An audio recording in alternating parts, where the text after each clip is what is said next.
Talking with Words.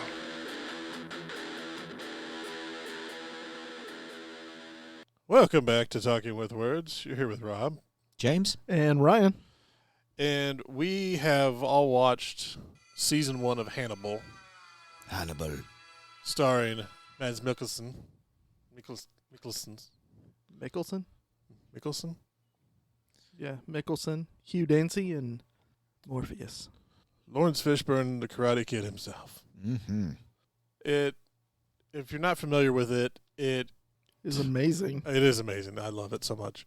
Really sucked me in. I was going to say, how many runs is this for you? Was this like your third or fourth time through season probably 1? 6th or 7th. Oh, okay. First for me. Yeah. Jeez. I watched it a few times over COVID. That makes sense. That explains why you have the cookbook. It does, because of him.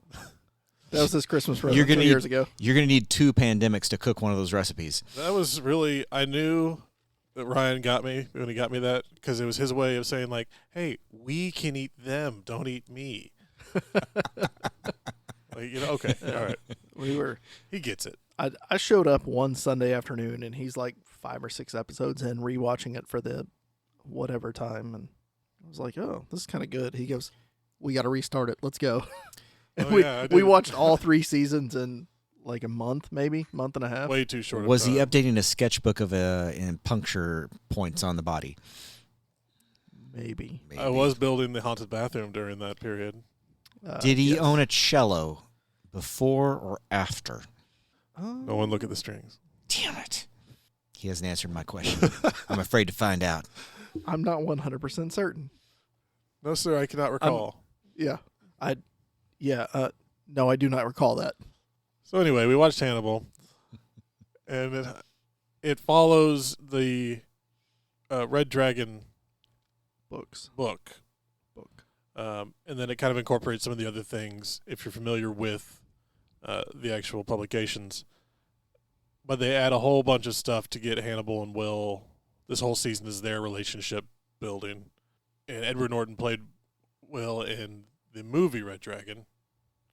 Oh, yeah. I can't remember who played him in Mindhunter with Brian Cox was Hannibal Lecter.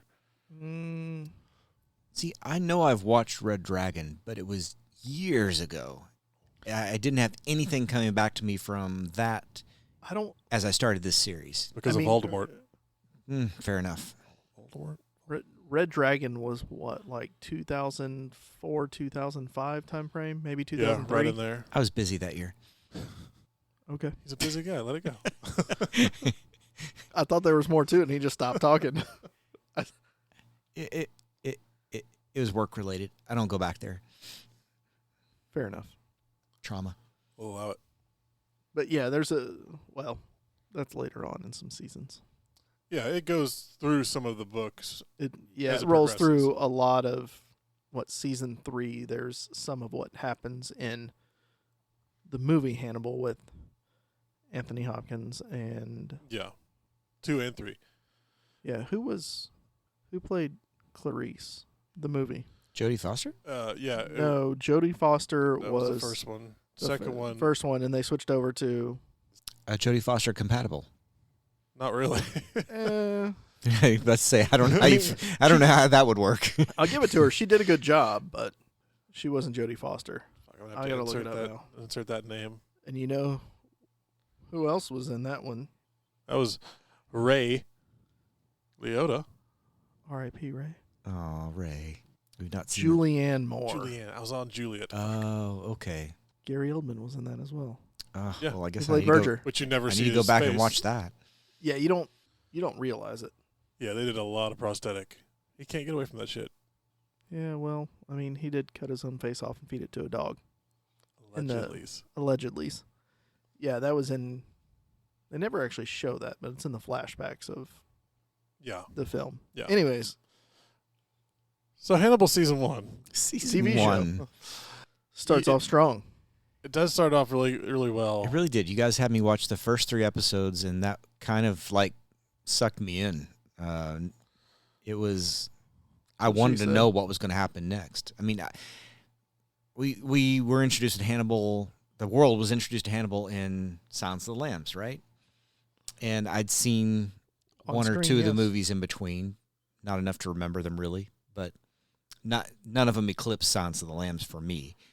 Yeah. So watching the series, it was like just jumping back into that and like, okay, I know Hannibal Lecter. I know what he's going to be. But at the start of the series, it's like none of that is known and none of the characters know what's happening. And I was right there with him trying to figure out, well, where is this going to hook up? Because at first you don't even see him. It's not even about him in the first episode. He's not even in the first episode. He doesn't get introduced till the second episode, right? He's like at the end of the first. Or like the last 5 minutes. Because the first two are pretty much A and B. Because it's all the hunting down of Garrett Jacob Hobbs. Yeah. Which is the running thread for the first season. It's all him and his daughter, Abigail? Yeah. But this is also... Will has been out of the field, and they're bringing him back in. Mm-hmm. He's teaching, and Hannibal has not done any work like this. And he even says, like, oh, I get to see what it looks like from the inside when he gets brought in as a... No, he's brought in to... assess Will. Yeah, and do a profile on the killer, right? Well, Will's special ability is he's able to empathize completely with people, including serial killers, and that's a useful plot device because he pictures every murder that the FBI has called in to investigate. He visualizes it for us and brings it into the screen for us in the show. But the weirdest part is that, like, I think me as the viewer of this is there to empathize with Will. So it's like this double layer of empathy going on, and that's really how they sucked me in on it. Yeah, you take it in the Stray. Yeah. Well, the first 5 minutes of episode 1, you come in and it looks like they're investigating a murder scene. Yeah. And it kind of, zooms out, circles around, some fancy camera work, and it's Will in the place of the serial killer acting out the murder. Yeah, it looks like he's doing it. Intriguing. Yeah, and so that first 5 or 10 minutes really kind of throws you off. And it was probably 18 months between when we watched all of them the first time and when we rewatched the other day. And I had the same exact reaction the second time through. I'm like, what the hell's going on? Oh, yeah. Oh, yeah. Well, even James, like, in the beginning, he was like, that bastard. Yeah. I was like, you don't even know, bud. Oh, give it time. Season 1 is such a roller coaster of, like, no, don't go in there. Don't think about that. Don't think about that. So where do we go from here? Well, this, first of all, if you haven't watched this, go watch it, because we're going to get a little spoiler here as we go through. It's been out for a while, so. I was going to say, it came out, what, 2011 to 2013, maybe? Something like that, yeah. Yeah, so it's been out a decade. It's on Amazon Prime right now, I think. Yep, with commercials. With commercials, which sometimes can be funny. Good luck. If they're placed. I watched it with commercials, and it was not funny. What?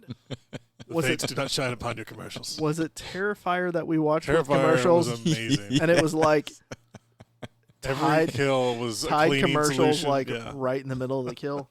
If you want to get those tough stains out. Next one will be Bounty. Yeah. It was just glorious. Tide and Little Caesars. Well, P&G, the corporation of serial killers. Now you know. You got to clean them crime scenes. Genius. Okay. Let's talk about. Well, I'll go through the main threads of the first season so you can kind of follow along with as we do the offshoots, because there's a lot to unpack in this. Hey, there it is. I've been waiting on it. It's been a while. No one else knows what the hell we're talking about. I waited for it 2 podcasts ago. Rob cut the recording. He just goes, yeah, there wasn't anything to unpack in that one. That was my mistake for cutting it. All right. So the first season, you have your main characters, your ensemble coming together, which is Will, Hannibal Lecter, and really Jack Crawford. Mm-hmm. Agent Crawford and Anna, and I can't remember her name right now. Yeah, I was looking at my notes for that one. I'll pull it up. She was in Out Cold. Yeah. Which was another great one. Yes. She had a terrible Russian accent. No, not Russian. She was French. Oh, yeah, we talked about her at one point. Yeah. Shit, I can't remember. her Alana? name. Alana Bloom. Yep. There we go. You gotta have it all. Alana Bloom. It's not one of those Alana names. Yeah. You have to have Michael Jordan. Michael Jordan. Not to be confused with Michael B. Jordan. I was gonna say Puff Daddy, but now I feel bad. Might have to cut that. It's topical. I don't know who's involved in that. So. I don't know. Diddy's gangster. I don't want to get stabbed. Northwest Arkansas. I'm sure he's deeply entrenched in the culture here. He's got agents involved. Ryan didn't hang Are we going over the cast? Because I feel like you're missing one dear member of the cast that we will talk about. Abigail herself.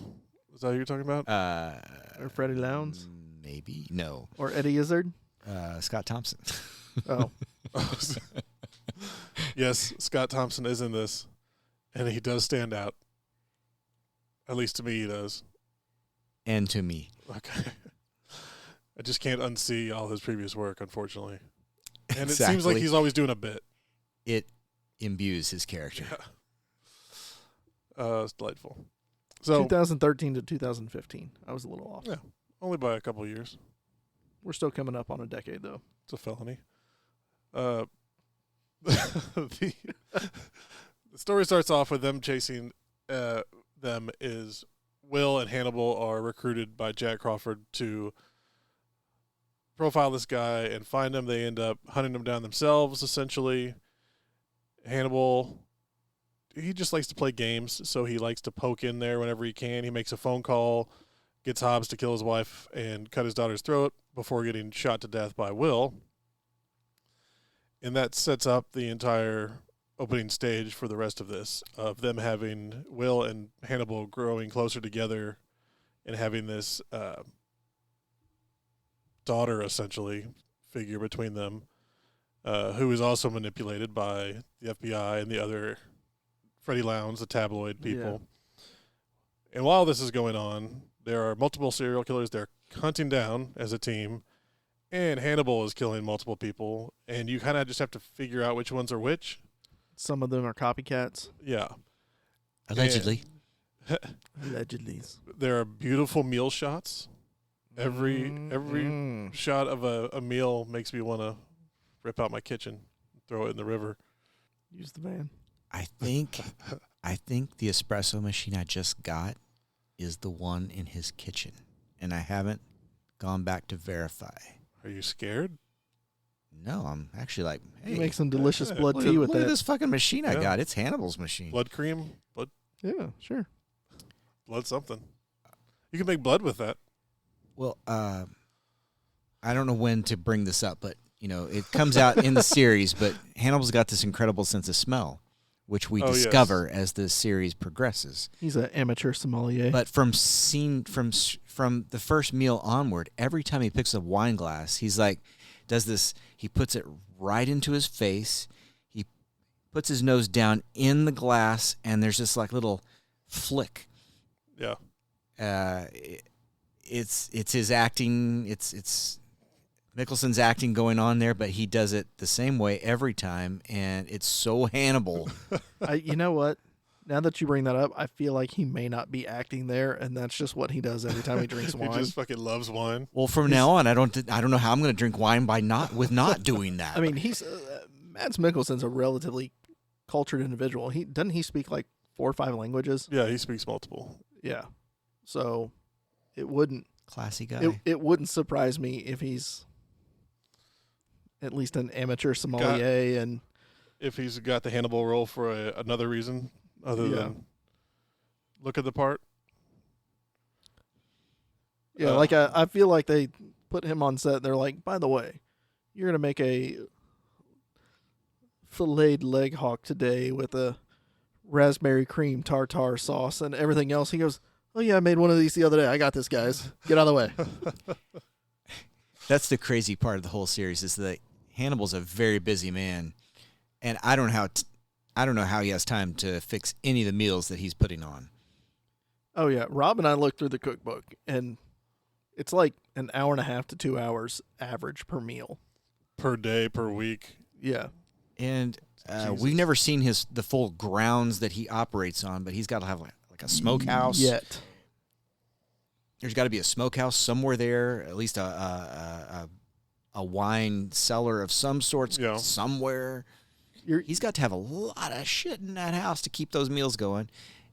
Clearly, he doesn't have a personal chef because they would not be into his stuff. He might have had one. Yeah. For dinner? Yes. There we are. Of course. With some fava beans. Yeah. So in season 2, I think it is, two, 3 episodes into season 2, you'll start seeing some of his.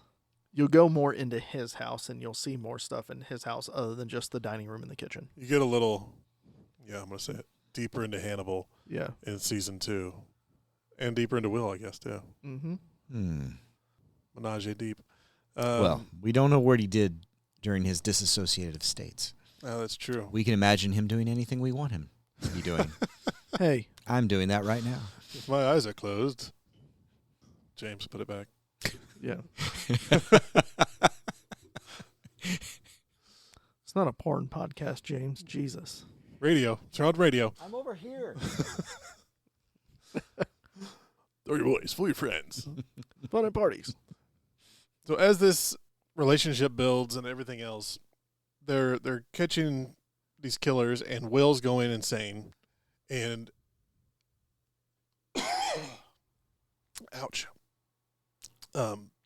Probably toward the beginning of the third act, you have Will subconsciously putting together that the copycat is closer to him than he realizes, to the point of, at the end, calling Hannibal out to his face. There's nobody else in the room.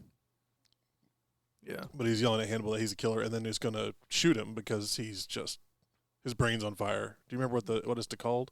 What it's called? Encephalitic. Something viral encephalopathy. Viral encephalitis. Encephalitis or viral encephalopathy. I can never say that word. It's the itis. Yeah, you had a better grip on the terminology, but it was encephalitis something. Encephalitis. If you're listening, I hope that helped. His brain was swelling. So Hannibal's pushing him little by little on some of these things, and not necessarily like he's treating him Right. or seeing him as a patient per the request of Agent Crawford. Yes. But he's also pushing buttons, hiding symptoms and things like that. And he's like, they even have Completely denying. Well, what is it, like episode 8 or 9, somewhere in there? He actually goes in for, I think it was a CT scan, and Hannibal flat out tells the doctor, because they went to Johns Hopkins together, or they, were residents together or whatever. He's like, oh yeah, like, don't worry about that. We're going to let him finish this case, and then we'll deal with this later. Yeah, and we can use it for medicine and medical journals and Right. further your career as well. breakthrough research. He may die, but this is going to be a breakthrough Well, yeah, article in medical journals and whatnot. but Right. it's a very slow build up to that reveal, because we're introduced to Will as being an unstable sort of guy because of his deep empathy. Like, anybody that's able to put themselves in the place of a serial killer is automatically setting themselves up for some trauma. Yeah. So that's the whole reason they put him with Hannibal, to keep him on track. Right. His boss tells him, meet Hannibal. He'll be your counselor. He'll keep you grounded or whatever, and not let you get. So they put this breadcrumb trail out for us early in the series that there's something wrong with Will mentally. Right. And then all of a sudden, in the middle, with the scans you're talking about, we finally find out that there's actually something physical about his instability, and nobody does anything about it because Hannibal managed to cover it up. Yeah. Yeah. And he references in the first or second episode. He's like, yeah, I get too attached or put myself too into the situation, and that's why he's got 9 dogs instead of Right. So he's got 9 strays instead of friends, because he doesn't, like, he lives out in the middle of nowhere, doesn't really have any friends. Would rather go. that just sounds normal to me. I mean, I get it. I'm not against it. But post 2020 world understands this so well. If you don't understand, just live through a pandemic. Which hopefully, if you're listening to this, you're old enough to have lived through the pandemic. Hey, this could be being all of them, played by 100% of a them. 19-year-old 30 years from now. I can only hope. Welcome, Jaunts. I Yeah. don't know, I'm just guessing that weird shit names. You know they'd there's going to be making in the 17 future. pandemics between now and then. Well, we're going to do one every other year, right? Hope so. Ugh. Eek. Tired of going to work. I Well. say that. I still want, like, Then I you'll was just the be only one in the tired. group that went to work every single day in the pandemic. True. Damn hospitals. I woke up every day. I think that ought to count. All right. So again, Hannibal's sense of smell is so strong that he could smell stomach cancer Yes. on Could somebody smell before it the was diagnosed. encephalitis. So he smelled the encephalitis. That's what they said. He It was smelled Will's the- brain. Yeah, technically he qualifies as a service dog too. You know, the brain isn't exposed to oxygen. There would be no smell from the brain. I think it What was the the heck? fever. They Wait. kind of described it. It was the fever. He was burning up. Yeah, something about that. His brain was on fire. They said They that a multiple bunch, times. Yeah. So maybe Hannibal can smell flame brains. Couldn't smell a fire extinguisher. I know that much. I don't know. Brain flambe. Yes. What now? I don't know. Yeah. Hadn't used that one in a well while. played. With that hiding of that diagnosis by Hannibal and the doctor, you kind of get to like a pincher point in the series, I think, or season, because in that same episode, they kind of have Freak of the Week killers per episode just to kind of have something to do. Yeah. And And this one was a girl whose skin was all falling off and she couldn't see faces. I could go into specifics, but there's no Yeah. point. She kills the doctor, or no, she comes in on Hannibal killing the doctor. But since she can't see faces, she doesn't know who it is. She just knows that she didn't do it. Will was the patient. She assumed it was Will Yes, she thought it was him. because Will found her in his bedroom, and then there was also Eddie Izzard, his character, Yes. that the director or the lead psychiatrist for Surgeon. He was the head surgeon. surgeon for the Institute of the Criminally Insane, that had essentially convinced him. That head, yeah. Yeah, that had convinced him that he was the Chesapeake Bay Ripper. Chesapeake Ripper, yeah. Yeah. And so they go through this, like, he pushes so hard on that, he either just starts using it as a crutch, or he legitimately, there was some procedure that I can't remember. He's, like, basically projected it on there, and whether it's true or not, he just assumed the identity of, Right. and that caused a little offense to Hannibal and Who is the Chesapeake Ripper? Yeah. yeah. They reference that in, I think they reference it in Hannibal and Silence of the Lambs. He's like, oh, this person will be offended that somebody else has taken credit for their work, or Right. Well, and they do that, and they do the, they were rude. yeah, Those little things that just, all you got to do is get under his skin a tiny bit. just like that damn census taker. He was a rude individual. Don't be rude. Yeah, exactly. Miriam was not rude. Miriam caught him. Yes. Mhm. That was I think when we were first introduced to the concept of Hannibal's, or the Chesapeake Ripper's sense of rude versus not rude versus I'm humiliating you versus you're one of my sounder threes.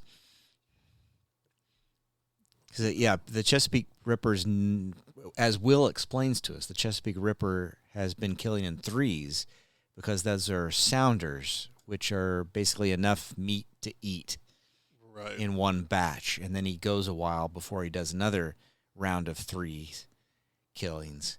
And the offshoots are either copycats or people that have offended him or people that just caught him. And the only difference is what he does with the bodies Right. when he's done, which is, wow, such a successful serial killer. So you got to do it in 3s. That's why I can't get enough. All right. Yeah. Makes more sense now. Also, don't check the freezer in the garage. I will be nothing getting in you there. 3 Jimmy Johns from now on instead of 1 large. Yes. Feed me more. Let me look at my notes. What are we talking about? Yeah, my notes are pretty scant. Scant? I was gonna say, like, they got the farther I got into the season, because I had, like, we watched 1 through 3, and then I had like 4 through 8 or 4 through 9 kind of playing in the background. Yeah. Because again, I've seen them all, but I'm sure I missed some of the details in there, because they start going into. There's lots of little. I think James had it. There's lots of little breadcrumbs and clues Yeah. that Hannibal is. I mean, anybody who knows the story of Hannibal Lecter knows that, You know Hannibal where the it's cannibal. going, but Yeah. getting there, man. Yeah, if you went into the series expecting anything other than Hannibal being a killer, clearly missed something in your life. Or all of them, really. I mean, Yeah. Well, there's somebody that started it that way, and I'd really be curious to hear their perspective. Wait a minute. You're telling me Hannibal wasn't a nice guy? Why? He was so nice a minute ago. What happened? Yeah. He cured my depression. The hell? There's absolutely a generation that does not have quid pro quo Clarice in their brain, and they might have watched this series. They Sure, need they it. did. They need it, though. Yeah. But he starts, like, with the fishing lures and Yeah. some of the other stuff. The really small stuff that you don't pay attention to. Yeah. Yeah, we see Hannibal working on fishing lures like mid-season, and that doesn't bear any fruit till the end of the season, but it was very important. Like, I remember Huge. the first time I watched it, and I was like, is this just, like, filler? What's going on here? Yeah. And then, you get one episode down, and you're like, I don't remember exactly what it is, but I know that meant something, and I know I'm going to forget about it, and then it's going to come back to play a big Yeah. role. And it does every single time. And they do it just subtle enough that you're not thinking about it the whole time. Like, where's that fucking guy with the axe that ran down to the lake? Yeah. Yeah, it's not some of the shows where it's like, oh, that's not going to be back in 30 minutes. Like college javelin. Yeah, you get 2 episodes down the road, and you're like, son of a bitch. They got me again. Yeah, and I did like how they were able to kind of pepper in pieces for the main story with the killers of the other stories. They somehow connected it just enough to either Abigail or the copycat or the what they call him, the Minnesota Shriek. Yeah. Abigail's dad. Mm-hmm. Shriek, shrike, Shrike. Yeah, that's just a weird word. shrike's a bird, right? Yeah, Yes. it picks up its prey and impales it on branches. Yeah, and that goes back to the original novel and original film of the rolling pigeons. The rollers. The We rollers? talked about that with Tom Sanchez. We did. We talked about rollers with stuff. and you look, yeah, because him and his dad were like, his dad was a bird guy or whatever. Yeah. And I remember I said something about it, and you looked at me like I was insane. I did not know what the hell you were talking about. And I was like, you're telling me I know a little bit more about this movie than you do? Roller pigeons for sure. Yeah. I don't know what you're talking about now. Oh, James. It's a roller pigeon. No Ninja Turtles? No.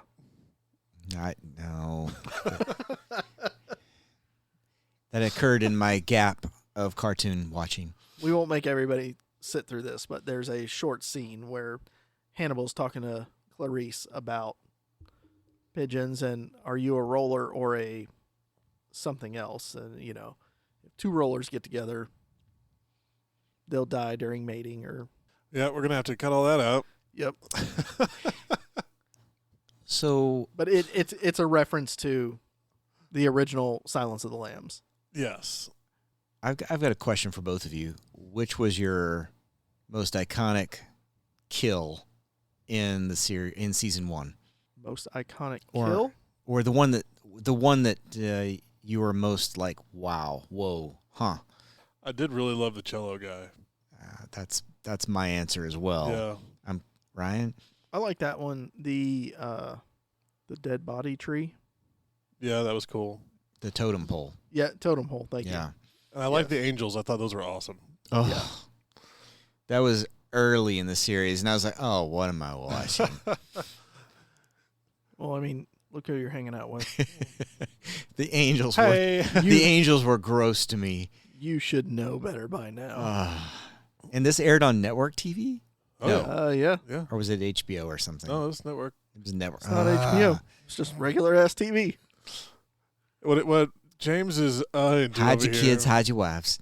is one of the killers would cut along the backs to make their skin peel up into wings. Yes. So And then That was string them pretty up with spectacular. fishing line. use fishing line to give them huge angel wings so they could prey over the person that killed them while he slept. At least that killer had brain cancer. He found religion He had a brain tumor, and that led to him Yes. doing this weird because he stuff. saw everybody as demons or saw certain people as demons because of his brain Which tumor. was very X-Files like, if you ask me. He saw Very. he only punished Yeah, very. they didn't explore it, but they talk about he only killed people that deserved it in one way or another, and that was true. But they didn't dive into that. That's the same logic that Hannibal uses. Somebody he feels has been rude or inappropriate or wronged him or something like that is when he said steps out of his. You've done a very pattern. naughty thing, Mrs. Lowndes. Yeah. I mean, Angels were number 2 for me, I think, but the cello was number 1. The cello was a good one.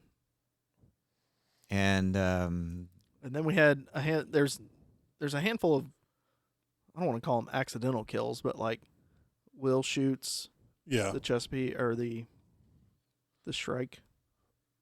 Yes. Abigail stabs the kid, Yeah. kills him. The fake Chesapeake Ripper kills the orderly, the The- driver, and the Yeah. prison guard. I was guards just that were- thinking of him and the planetarium Planet- surgery. Hey, hold these for a second. I'm going to need an extra set of hands. Could you Could you release his hands? I'm going to need you to hold something. And then they show him holding a few things. Yeah, his own organs. I laugh at that line every single time. Pure I'm gold. not in a place where I can laugh at it yet, but I Give can it understand how you could be there. I know when I laughed at this time we watched it, I laughed loud, and James was like, ugh. The horror of being, It's the first time I've ever gotten that from you, James. they used a local anesthetic on the guy. They strap him down, local anesthetic. Surgeon killer guy starts pulling out organs and showing them to you while you're awake, and then says, "Okay, could you release his hands? Because you're gonna have to hold something for me." And then they cut back, and he's holding his own guts Yeah. because he's the distraction that lets him get away. It's like, oh, they're gonna have to stop and get this guy to the hospital because he's holding Right. his own organs. He's got 37 minutes from now to make it. Well, that was just like That was law-abiding insane. citizen. Gerard Butler. He's like,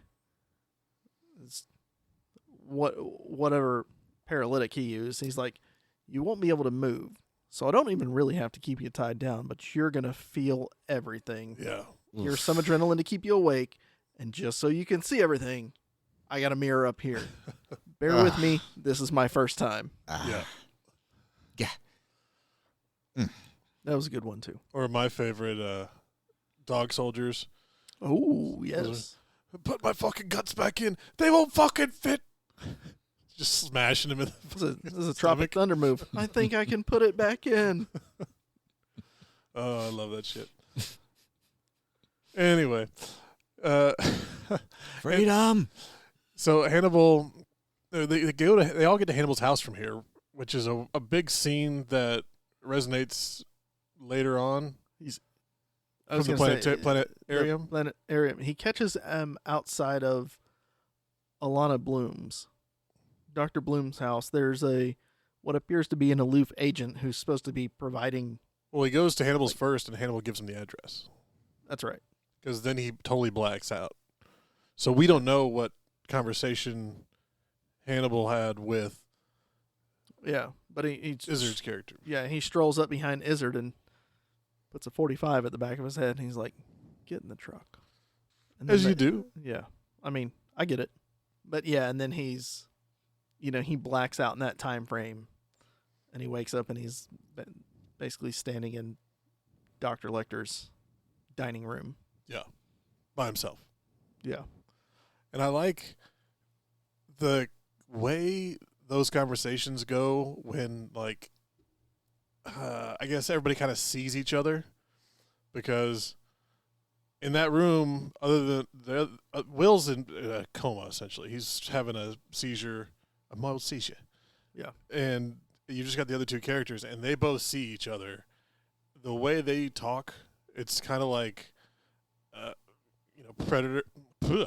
predators, animals circling each other, because neither of them know what the other one's going to do. They haven't decided what they're going to do yet. yeah, But they both know that it's within them that it could happen at any second. And I think they play that pretty well. yeah, And that's also why Hannibal's like, hey, here's her address. You can go.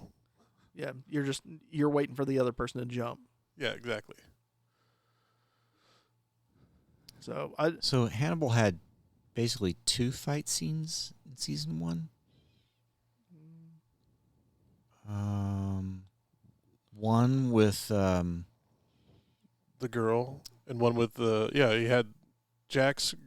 the cello player. He fought with him. Right. And Jack was the first episode of season 2. That was the first. Yeah. There was It's another a one. beautiful fight scene. I love it. Damn it! Who else did he fight? Did he fight with Eddie Izzard?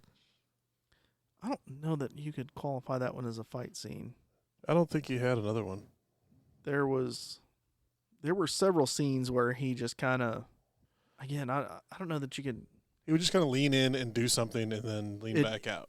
Yeah, it'd be, Like at the house when he knocked it'd out be one or Bloom. two moves, knock somebody out, take the gun away. Yeah. He was know, just kind of inject somebody pushing with something. people where he wanted, just influencing. Absolutely, puppet mastering for sure. Yes. Because except for Will and Eddie Izzard's character, nobody assumed he was a killer. Right. And so everybody's like, I'm the guy that just murdered 6 people, and this doctor thinks he's gonna talk me down in the living room. Right. And then he kind of sees him. And then, you've got about a half a second of, oh, shit. Whoopsie daisy. He's having a stroke. You don't really seem worried about that. I said it was mild. It's like, oh, this guy's fucked up too. Awesome. They're all crazy. Yep. So anyway, this season continues that along until Will is essentially snaps, thinks he killed Abigail because he throws up her ear, And he's missing several hours. which is getting more and more frequent. Yeah. I love the way they do that because it plays it out. It puts him in these situations. It only shows you a little piece of that situation and not really what happened. Right. And then it frames it as a dream, a vision, a nightmare, whatever, except for that one little clue of, oh yeah, I woke up back in my bed and it was all a horrible dream. And wait a minute, why are my feet muddy and Yeah. why are my sheets covered in mud? Also, why did I just throw up an ear? Either a serial killer or a werewolf. Gotta check that moon. You'd be surprised how often those two overlap. I don't think he would. I mean, not with us, but Don't they? touche. So I guess prelude to that, Will gets to the point where he is taking Abigail away. This is where it gets cloudy to me because I missed an episode in there somewhere. This watch. Will takes Abigail back to Minnesota, back to the cabin. And why is he doing? Is he taking her from everyone else? Well, he was because they think that she did it or that Well, she's involved. Part of it was he trying to- knows that she he knows at this point that she killed the boy. Yeah, he assumes Right. she killed him, but he was also part of that was trying to get, and Will and Hannibal had two different approaches to getting her away from Freddie Lowndes. Mm-hmm. Because Freddie was pushing her the other direction, like, oh, let's tell your story. We're going to profit off this. And she had it in for everybody at the FBI. Right. But yeah, he took her back there, and that's when she realizes that, or she's, not that she realizes, but She sees it. she's seeing him commit some of Hannibal's murders and assuming it's all him. Or both of them. Or potentially they're working together, it's both of them, whatever. But she's directly blaming him for one or more of those murders. Specifically, the one that kind of sets her off Yeah, her friend. is her friend Yeah. that he didn't kill, but she assumes he killed. And then that's when he comes to, and that was one of those things, and I had to think about it for a minute after the scene, because I remember saying, like, Did they even go? yeah, did they even go? Yeah. Like, he's in a, but then you look at it, and yes, he was on the other side of the aisle. Yeah, but it's like you have them on the plane going out, then you have like a dream within a dream sequence, and then you have him black out and wake up on the tarmac of the return flight. Yeah. We So know you're- about dream within a dream sequences. Indeed. How are your teeth? Oh, I'm missing one for some reason. But that was jogging, which they did it on purpose because they want Yeah. you to be in there with where him skipping time. Right. But that's it's- also gave Hannibal plenty of time to fuck with him. Yeah. But even that, So like, much time. again, this is the second time through that I've seen this one, and I still had to think about it. I'm like, wait a minute, was that a dream? Or are they just showing you pieces of what happened? Right. Well, And- everything you experience from Will is possibly due to his brain problem. Right. You don't Yeah. know if he's imagining the killer scene or if he's actually doing. And they've done that to us the whole season. It's like at first we're like in Will's brain because he's empathizing and just imagining what's going on. And then as the season progresses, he's actually doing some of the things, and it's not a dream. So at that point, it becomes really hard to tell which is which. Yeah. Add to that Hannibal's twisting him around. Yeah. You don't know what the hell's going on. He's pulling the puppet strings. Hannibal is fucking shit up.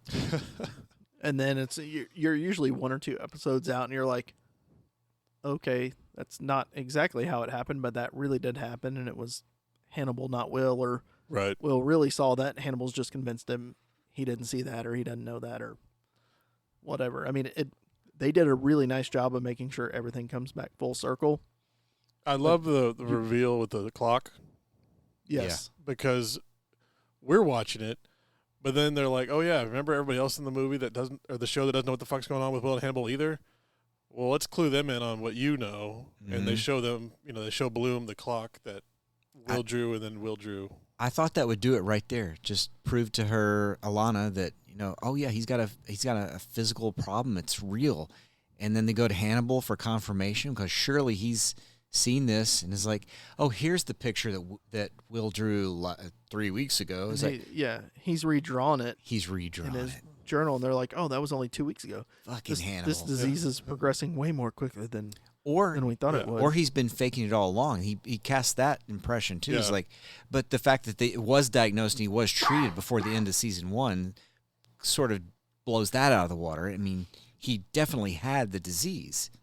Well, and the other Oh, yeah. piece of that was, and Hannibal even tells us, he wasn't sure if he was going to do it to Will or not. If he was going to frame him for all of his copycat stuff, because he was starting to like him as a friend. And he's like, do I really want to put him in there?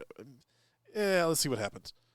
And that's my favorite line of Hannibal's throughout is, it's, why'd you do that? I just wanted to see what would happen. Well, we Yeah. start to understand Hannibal's desires as we see him talking to his psychiatrist, Oh yeah, Gillian Anderson. Scully. She's looking good in this series. She I'm not does gonna look good. lie. And I feel like, mark my words, she knows what Hannibal is, even if she's not required to report it. Mark the words. Yeah, she knows. The way she played the part of the psychiatrist, she's so cold and analytical with Hannibal, while saying things like, "Oh, well, you're the person. Welcome, Hannibal, or at least the version of him that I'm allowed to see." It's like, I know she knows there's something under there, and I'm pretty sure she knows what it is. He even brings her a to-go meal one night, and she eats it. And I'm like, you know what that is. You know what that is, yeah. You know. You've seen the way he cooks. Like, you're not going to eat it. She's more sociopath than psychopath, whereas Hannibal is psychopath. I just hope Hannibal never brings me chicken soup. That was disgusting. It looked really good. Gah. All right, we know what to get James. Yep. Chicken soup that's made of fish. No, thank you. Won't be fish. Got you covered Thursday, James. Yeah. He looks thrilled. I don't know what that noise was. It sounded like just a grunt, like but it wasn't. You need to save that one as a audio bite, just like Sally. Pretty sure I can do that one on demand. His entire mouth just barked at the microphone. Yeah, but we're gonna start clipping that in when you're not here.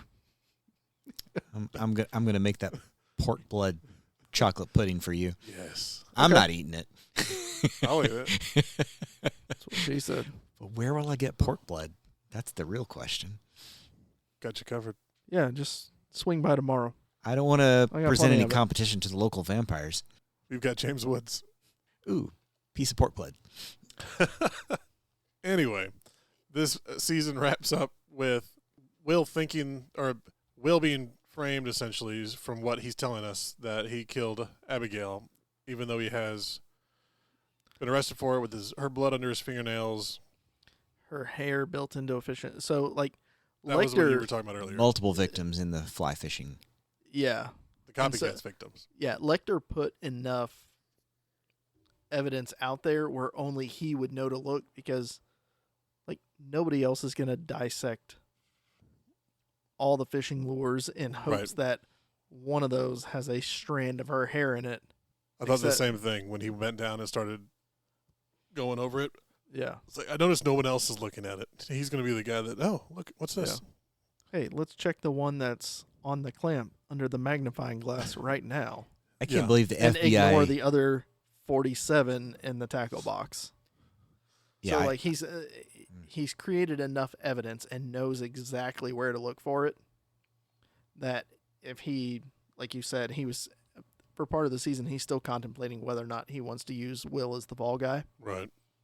And so if he decides against it, nobody's going to find those clues anyways. And if he decides for it, okay, here's the ear, a little bit of blood. Here's one or two other clues that only I know where to look, but I can, use my powers of persuasion to say, hey, Agent Crawford, hey, Dr. Bloom, you take a look at that and see what you find. Yeah. Random thought. The lure had human hair in it. Abigail also has a scene where we're flashing back to the fact that her father taught her to use all parts of the kill. Oh, yes. And she opens up a pillow, and the stuffing in the pillow is human hair. Yep. So, folks, this year, if you go to a house and they have way too many pillows, I'm not saying that you shouldn't check what's in them, but maybe you should. Don't pay too close attention to Rob's living room. Well, that's the end of the podcast, James. I'm going to walk you out. We're going to use the back door over here. Don't mind the stairs to the basement. Let's go for a swim. Rob, your sectional is so puffy. So jaundiced. So,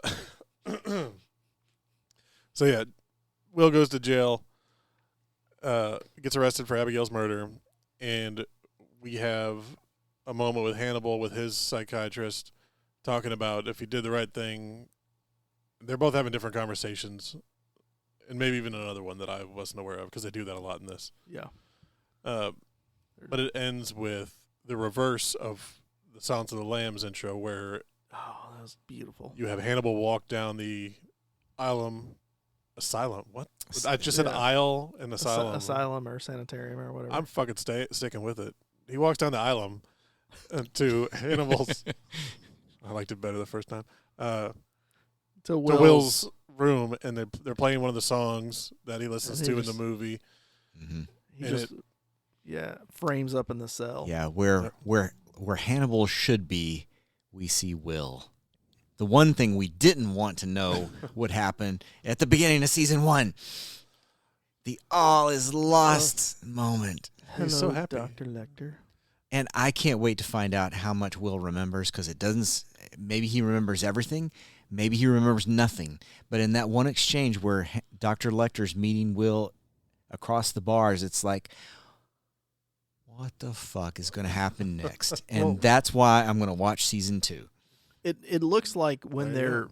when they're interviewing him in the holding room or whatever, Yeah. and they're talking like there's a minute there where he looks like he's got this point of clarity, because he initially starts on, he's like, well, if you have the blood, you Oh, know, yeah. he kind of gives up a little bit, and then it shifts over to, all right, if I play this right, I can get him. And you want to watch the second season. That's especially for a bloody, gory show, I think that's a pretty big stamp of approval. Yeah. And we had James watch the first 5 minutes of season 2, episode It's 1. glorious. You did, and it's only confusing me because there's no way that can be how this season 2 begins. Well, without taking all of season 2 to get back to it. Agent Crawford, wake up. There's just no way. You're dreaming. You're in the Matrix again. Yeah, I think Morpheus. that's air you're breathing. Well, yeah, Stop trying to hit Hannibal and hit him. yeah. I remember the first time through, Rob was like, no, we got to watch the first 5 minutes of this one. It's the greatest. I'm like, you know that's all I watch is action films, right? And you're going to tell me this is the greatest action scene you've ever seen? Maybe not ever, but For TV, it's one of the definitely greatest one of the TV best. fight scenes. It's And one of the best. Well, I'll agree with that. It's pretty spectacular. There's a tipping point between the actual effects used and the watcher's imagination. Yeah. When the story's good, you don't need the effects. A lot of time. I mean, that As was much. that was a practical fight scene, though. There wasn't a whole lot of effects or anything to it. Yeah, for the most part. I don't know. Years of watching WWF, WWE, I will never underestimate what's required to get a fight scene going. Just hug him real hard against the cage. That's going to be the bite. Jesus, Jesus Christ. Jesus Christ! All right, so we're going to watch Hannibal Season 2, and we'll get back to you. If you have any questions, since we were all over the fucking place, Yep. please Send let us them in. know. I will probably know the answer just off the top of my head because I love this show, no matter how campy it is in certain parts. And I could feel the camp a little bit the first couple episodes this time around. But it gets in its groove pretty quick. And Oh, yeah. it just gets better, I think. It's all one big game. Okay. I love it. Because that's another one I got saved now. Hey, Okay. Thanks for listening. stuff.